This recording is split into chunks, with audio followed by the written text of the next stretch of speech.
जय हिंद दोस्तों, मेरा नाम है अनुराग पांड्या और आप मेरा यूट्यूब चैनल देख रहे हैं चाणक्य बुकलेट। दोस्तों, आज की वीडियो में मैं थोड़ा सा फनी भी फील कर रहा हूँ और थोड़ा सा टॉपिक आपको बताते हुए आप भी थोड़ा सा फनी फील करेंगे कि कौन कौन सी कंट्रीज हो कि हमारे पे फाइट करना शुरू हो गई हैं और कौन कौन सी कंट्रीज हम पे ब्लेम करती हैं। इवन हमारे जो सॉफ्ट जो रेपुटेशन है जो ऑल ओवर द वर्ल्ड, उसको कैसे हमें टारगेट करती हैं। तो मैं यहाँ पे बात कर रहा हूँ एक ऐसी कंट्री की जो इस वक्त करंटली अपने नेबर से भी फाइट में है, पाकिस्तान से भी इवन के वो फाइट करती है और यूएस से भी फाइट कर रही है कंट्री, और वो कंट्री जो है इजराइल से भी फाइट कर रही है। उसके अंदर अभी जो उसके जो 2-3 प्रोमिनेंट सुप्रीम लीडर्स हैं उनकी रिसेंटली उनका मर्डर किया गया, उनके घर में घुस के मर्डर किया इजराइल के कुछ एजेंसीज ने, कुछ इंटेलिजेंस सोल्जर्स ने। तो उसके बावजूद वो इंडिया पे बड़ा एक ब्लेम सा लगा रही है कंट्री, वो कंट्री है ईरान। अब उन्होंने क्या ब्लेम लगाया है ईरान और इंडिया ने इसको कैसे रिस्पॉन्ड किया, ये हम सारा चीज इस वीडियो में डिस्कस करने वाले हैं। आप ये देख सकते हैं जो ईरान के सुप्रीम लीडर है ना, उन्होंने कहा कि हमें जो मुसलमानों के खिलाफ जो जुल्म हो रहा है, मतलब मुसलमानों पे बहुत ज्यादा जो तकलीफ दी जा रही है ऑल ओवर द वर्ल्ड, उसमें हम सबको यूनाइटेड हो जाना चाहिए। अब मुसलमानों के खिलाफ कौन सा जुल्म हो रहा है, हम जैसा कि जानते हैं जो 2-3 कंट्रीज में जुल्म हो रहा है वो उनकी अपनी नेबर से खराब हालत की वजह से और कुछ उनके बहुत पुराने जो कॉन्फ्लिक्ट्स चल रहे हैं उनकी वजह से हो रहा है। अब उन्होंने 2-3 कंट्रीज का यहाँ पे जिक्र किया है, वो तो समझ में आता है, चलें ठीक है। ये आप देख सकते हैं कुछ अफ्रीकन कंट्री का कहा और कुछ ये पैलेस्टाइन का बोला, और तीसरा उन्होंने इंडिया का नाम लिया है। इंडिया में मुसलमान होने वाले जो मुसलमान लोग हैं उन पे जुल्म किया जा रहा है। उनको मैं 2 से 3 पॉइंट्स अगर याद करवा दूं, वो आपको भी, अगर कोई ईरानी आपका फ्रेंड है तो आप उनसे ये डिस्कस कीजिएगा। जो मुसलमानों की जो यहाँ पे जो तादाद है, जो आंकड़ा है ना जो इंडिया में, वो तकरीबन पाकिस्तान से ज्यादा का आंकड़ा है। पाकिस्तान की अगर आबादी माना कि 30 करोड़ है, 30 नहीं है 25 करोड़ है, तो मुसलमान जो इंडिया में मौजूद है ना वो 25 करोड़ से ज्यादा ही होंगे और वो बहुत अच्छी कंडीशन में रह रहे होंगे। जो फल सब्जियां या जो बाकी चीजें पाकिस्तान में जिस रेट पे वो लोग खाते हैं, जो बिजली का बिल और जो आटे के लाइनों में जिनकी डेथ हो रही है, वो इंडिया में ऐसा कुछ नहीं होता। इंडिया में बहुत अच्छे से, और हमारी जो मुसलमान कम्युनिटी है वो बहुत ज्यादा यहाँ पे डेवलप कम्युनिटी है। बहुत अच्छे अच्छे रैंक्स में हमारे बहुत सारे विदेश मंत्रालय भी मुस्लिम्स रह चुके हैं। हमारे बहुत बड़े president, former president Abdul Kalam Hussain आजाद, वो भी मुस्लिम है और वो सबसे ज्यादा इंडिया के दिलों में रहने वाले मुस्लिम थे। और वो इंडिया के अब तक जितने प्रेसिडेंट्स आए हैं वो सब के सब में सबसे ज्यादा मोहब्बत उनसे इंडियंस ने की है, चाहे वो कोई भी कम्युनिटी से हो, सब पारसी कम्युनिटी से हो, चाहे वो कोई इंडियन जूइश कम्युनिटी से है, चाहे वो इंडियन मुस्लिम कम्युनिटी से है, चाहे वो इंडियन हिंदू कम्युनिटी से है। उनकी रिस्पेक्ट बहुत ज्यादा। इंडिया ने तो इसको ठीक ठाक जो डिप्लोमेटिक लेवल पे जो रिस्पॉन्ड किया, ये पाकिस्तान के खिलाफ, पाकिस्तान के बाद ये दूसरी कंट्री है जिसको जरा थोड़ी सी स्ट्रेट फॉरवर्ड रिस्पॉन्ड किया है। आमतौर पे ऐसा होता नहीं है, आमतौर पे तो ऐसा होता है कि थोड़ी सी लेट रिस्पॉन्ड किया जाता है और थोड़ा सा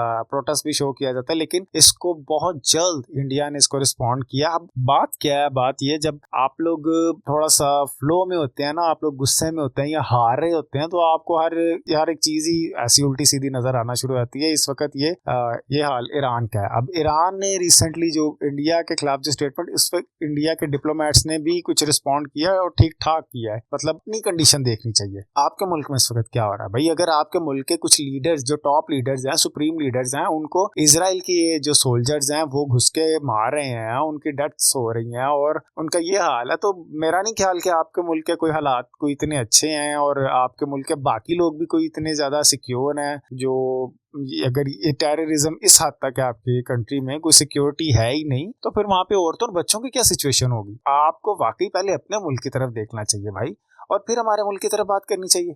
आपको तो इंडिया का एहसानमंद रहना चाहिए। आपकी जो कंट्री में जो आपकी पोर्ट है सबसे बड़ी, जो आपकी जो कंट्री के ऑलमोस्ट, अगर मेरा अंदाजा गलत नहीं है तो मैं आपको बताता चलूं कि ऑलमोस्ट 25,000 ईरानियंस को जॉब मिल रही है उस पोर्ट पे, और 100 बिलियन की जो इन्वेस्टमेंट है वो इंडिया ने की है ईरान के पोर्ट पे, जिस पोर्ट का नाम है चाबहार पोर्ट। और उसको सबसे ज्यादा जो करीब कंट्री लगती थी, इवन वो पाकिस्तान लगती थी, लेकिन पाकिस्तान की लेबर और एडमिनिस्ट्रेशन और आर्मी और उन सबकी सिक्योरिटी का तो पूरी दुनिया को पता है। वो तो बताने की जरूरत ही नहीं है। जिसका दिल करता है वो पाकिस्तान में घुस के उसामा को भी निकाल लेता है, और पाकिस्तान का दिल करता है तो वो कहीं पे टेररिज्म भी मतलब फैला देता है, कहीं कहीं पे मुंबई अटैक करवाने की कोशिश करता है, कहीं पर 9/11 में उसका हाथ निकल आता है। आपने जब पाकिस्तान की वजह से पाकिस्तान का साथ देते हुए, आपको चाहे वेपन्स चाहिए थे या कुछ भी चाहिए था, जंग में हेल्प चाहिए थी, तो आप पाकिस्तान का साथ वैसे किसी और तरीके से दे सकते हैं। आपने पाकिस्तान को खुश करने के लिए ये जो बयान दिया है कि भारत में भी मुसलमानों के खिलाफ ऐसा जो जुल्म हो रहा है, भाई कौन सा जुल्म हो रहा है, कुछ हमें भी तो बताइए, हमें भी तो दिखाइए कि ऐसे ऐसे जो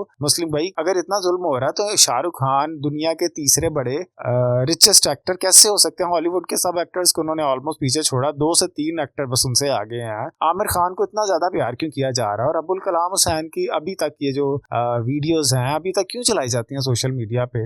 और मोहम्मद शामी इतनी आजकल आगे क्रिकेट में, अपना ना कौन सा जुल्म हो रहा है भाई, हमें भी तो बताया मुसलमानों के खिलाफ। आपका जो स्क्रिप्ट पाकिस्तान की तरफ से आया था कि ये आपने बोल देना जी, इंडिया को भी इन्वॉल्व कर देना, ये जो एक्स पे जो ट्विटर पे इन्होंने पैगाम दिया उसमें इंडिया का भी हैशटैग उन्होंने यूज किया, इनके खिलाफ भी इकट्ठे हो जाना चाहिए। तो अगर स्क्रिप्ट में आप थोड़ी सी सर्च वर्क कर लेते तो आपका ही कद ऊंचा हो जाता। आपके खिलाफ इंटरनेशनल लेवल पे इंडिया को बहुत अच्छे से पता है कि आपको कैसे रिस्पॉन्ड करना है। हमें इस चीज से कोई किसी किस्म का कोई डर नहीं है कि अगर हम आपको रिस्पॉन्ड ना करेंगे, आपसे इस मामले में आपके आगे स्टैंड ना करें, तो आप हमारी इन्वेस्टमेंट या आप अपना पोर्ट वापस ले लेंगे। ऐसा होने वाला नहीं है। पाकिस्तान का जो पोर्ट है वो देख ही लिया, ग्वादर पोर्ट, उसका क्या हाल हो रहा है। और जो कराची पोर्ट है, कराची के तो हालात वैसे ही, अब क्या उसको कहें, छोड़ें, उस पर क्या बात करनी है। अब जो एक सॉफ्ट कॉर्नर इंडिया का सामने आता था ना, वो ये है कि इंडिया डायरेक्टली इतना कुछ स्ट्रॉन्ग रिएक्शन नहीं देता था, क्योंकि इंडिया को बहुत सारी सिचुएशंस में अपना जो मयार है ना, जिसको कहते हैं स्टैंडर्ड, वो बरकरार रखना है। हर बात का इंडिया रिस्पॉन्ड देने लग जाए तो फिर इंडिया का लेवल किधर जाएगा भाई?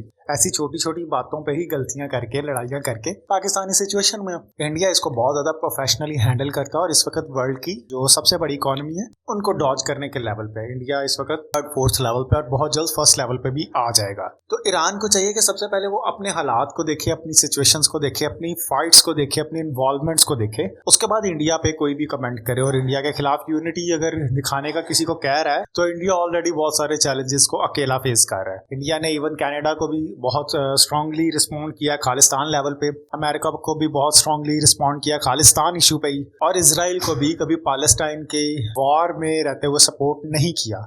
इसराइल एक अच्छा फ्रेंड ज़रूर है इंडिया का और बहुत सारे अच्छे रिलेशन ज़रूर है, लेकिन कभी उसको डायरेक्टली या कैटेगोरिकली या डिप्लोमेट लेवल पे ऐसा सपोर्ट नहीं दिया जिससे कोई कह सके कि हाँ भाई इंडिया गजा पट्टी में किसी भी किस्म का टेररिज्म करवाने में इन्वॉल्व है, ना कभी किसी ने कहा। और पुतिन के साथ भी जो दोस्तियां हैं और जो इंडिया के अच्छे रिलेशंस हैं, उनको भी लोग बहुत अच्छे नज़र से देखते हैं और बहुत अच्छा समझते हैं और इंडिया की रिस्पेक्ट करते हैं। उम्मीद करता हूँ ये वीडियो आपको पसंद आई होगी। अपना ख्याल रखिएगा। जय हिंद।